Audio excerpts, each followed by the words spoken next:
വന്യജീവികൾക്ക് നേരെയുള്ള അതിക്രമങ്ങൾ നാൾക്ക് നാൾ കൂടി വരികയാണ് ചെയ്യുന്നത് കേരളത്തിൽ. ഇപ്പോൾ ഏറ്റവും അവസാനത്തെ ഉദാഹരണമാണ് തിരുവനന്തപുരം അമ്പൂരിൽ പുള്ളിപ്പുലി കെണിയിൽ കുടുങ്ങി എന്നുള്ളൊരു വാർത്ത. യഥാർത്ഥത്തിൽ പുള്ളിപ്പുലി കെണിയിൽ പോയി സ്വയം കുടുങ്ങി വരുത്തിവെച്ച വെന എന്നുള്ള രീതിക്കാണ് ഇപ്പോൾ സമൂഹം അത് വിലയിരുത്തപ്പെടുന്നത്. പന്നിയായാലും പുലിയായാലും ഒരു ജീവിയെയും പിടിക്കാനുള്ള നിയമം ഈ നാട്ടിലില്ല. അപ്പോൾ പന്നിയെ പിടിച്ചാലും പുലിയെ പിടിച്ചാലും ശിക്ഷയെല്ലാം ഒന്ന് തന്നെയാണ്. പക്ഷേ ദൗർഭാഗ്യവശാൽ ഇത്തരത്തിലുള്ള വിഷയങ്ങളിൽ സർക്കാർ ഗൗരവത്തോടെ കാണുന്നില്ല എന്നുള്ളതാണ് നമ്മൾ മനസ്സിലാക്കേണ്ടത്. ഇത്തരത്തിൽ കെണിയിൽപ്പെടുന്ന ജീവികളെ വളരെ ചുരുക്കം ചിലത് മാത്രം നമുക്ക് രക്ഷപ്പെടുത്താൻ സാധിക്കുന്നുള്ളൂ. മിക്കതും അതിനകത്ത് കുടുങ്ങി മരണപ്പെടുകയാണ് ഉണ്ടാകുന്നത്. അല്ലെങ്കിൽ തന്നെ അതിനെ പിടിച്ച് വീണ്ടും മൃഗശാലയ്ക്ക് കൊണ്ടുപോയി അതിനെ ജീവിതകാലം മുഴുവൻ കൂട്ടിലടയ്ക്കുന്ന ഒരവസ്ഥയിലേക്കാണ് പോകുന്നത്. അപ്പോൾ ഇത്തരം പ്രവൃത്തികൾ ചെയ്യുന്ന ആളുകളെ ശക്തമായ നിയമത്തിൻ്റെ മുന്നിൽ കൊണ്ടുവരികയും അവരെ ശിക്ഷിക്കുകയാണ് വേണ്ടത്. മൊത്തത്തിൽ കുറ്റകൃത്യങ്ങളുടെ ശിക്ഷാ നിരക്ക് നോക്കിക്കഴിഞ്ഞാൽ 5% താഴെ മാത്രമാണ് ശിക്ഷിക്കപ്പെടുന്നത്. അതുകൊണ്ട് തന്നെ കൂടുതൽ ആളുകൾ ഇത്തരത്തിലുള്ള കുറ്റകൃത്യങ്ങൾ ഏർപ്പെടുന്ന അവസ്ഥയിലേക്ക് പോകുന്നു. ഇപ്പോൾ അമ്പൂരിൽ നടന്ന വിഷയം നോക്കിക്കഴിഞ്ഞാൽ നിരന്തരം വേട്ട ചെയ്ത് മൃഗങ്ങളെ തിന്നുന്ന ഒരു വ്യക്തിയായിട്ട് വേണം ഇതിലെ കുറ്റവാളിയെ നമുക്ക് കാണാനായിട്ട് സാധിക്കുള്ളൂ. അതുപോലെ വയനാട്ടിൽ ഇന്നലെ ഷോക്കേറ്റ് ആന ചരിഞ്ഞ സംഭവം. വനംവകുപ്പിൻ്റെ സോളാർ ഫെൻസിങ്ങിൽ കൂടെ ഷോക്കേറ്റ് ഒരിക്കലും ആന ചാവാനുള്ള സാധ്യതയില്ല.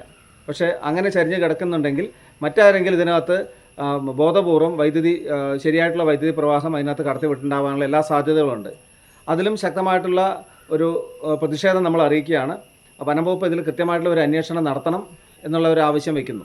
അതുപോലെ പാലക്കാട് PT5 കാര്യം ഇന്ന് അതിൻ്റെ ദൗത്യം കംപ്ലീറ്റ് ആക്കി.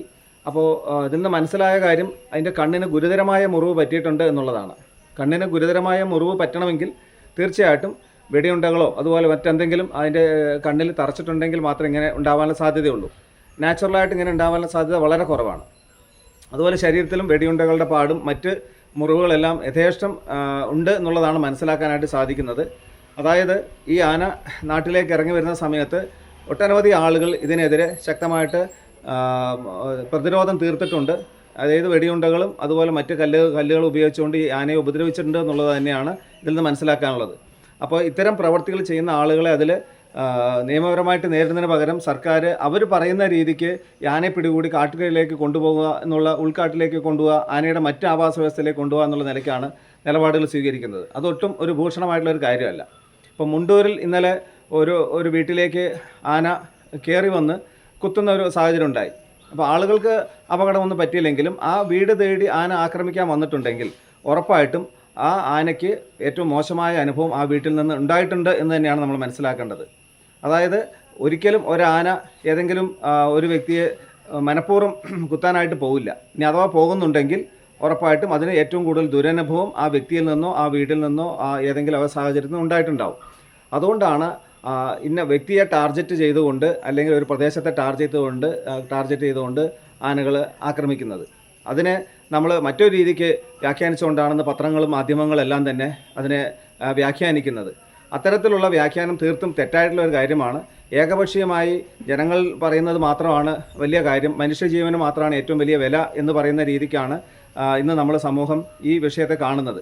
അത് വനം വകുപ്പും വനം മന്ത്രിയും കൃത്യമായി ഈ വിഷയത്തിൽ ഒരു പുനർവിചിന്തനം നടത്തി വന്യജീവികളുടെ സംരക്ഷണം ഉറപ്പാക്കുന്ന രീതിക്കുള്ള നടപടികൾക്ക് മുൻകൈ എടുക്കണമെന്നുള്ളതാണ് നമുക്ക് ആവശ്യപ്പെടാനുള്ളത്.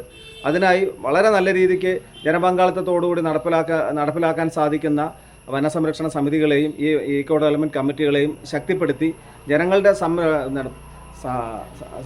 സപ്പോർട്ടോടുകൂടി ഈ വന്യജീവി സംരക്ഷണ പ്രവർത്തനങ്ങൾക്ക് നേതൃത്വം കൊടുക്കണമെന്നാണ് ഈ അവസരത്തിൽ പറയാനുള്ളത്.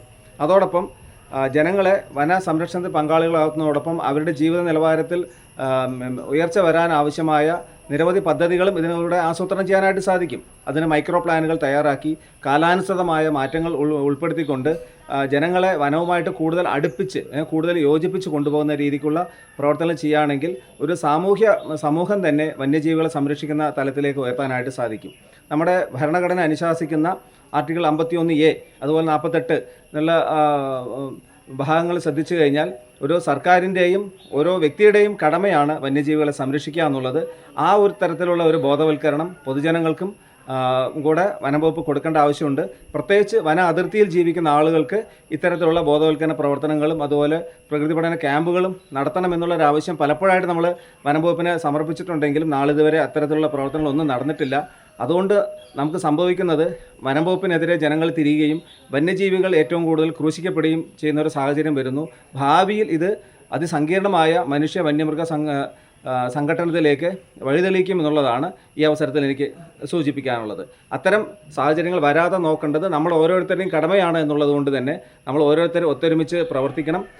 വന്യജീവികളെക്കുറിച്ചുള്ള തെറ്റായിട്ടുള്ള അറിവുകളും വിവരങ്ങളും പങ്കുവയ്ക്കുക എന്നുള്ളത് തന്നെ ഒരു കുറ്റകൃത്യമായിട്ട് കണ്ടുകൊണ്ട് അത്തരത്തിലുള്ള പ്രവർത്തനങ്ങളിൽ നിന്ന് എല്ലാവരും പിന്തിരിയണം. പ്രത്യേകിച്ച് പത്രമാധ്യമങ്ങൾ പൊതുജനങ്ങളുടെ പക്ഷം നിൽക്കുന്നു എന്നുള്ള ഒരു പേരിൽ വന്യജീവികൾക്കെതിരെ എഴുതുന്ന സമയത്ത് അല്ലെങ്കിൽ അവതരിപ്പിക്കുന്ന സമയത്ത് ഇതിൻ്റെ തിക്താനുഭവങ്ങൾ പൊതുജനങ്ങളായി തന്നെയാണ് കൂടുതൽ അനുഭവിക്കാൻ പോകുന്നത് ഭാവിയിൽ.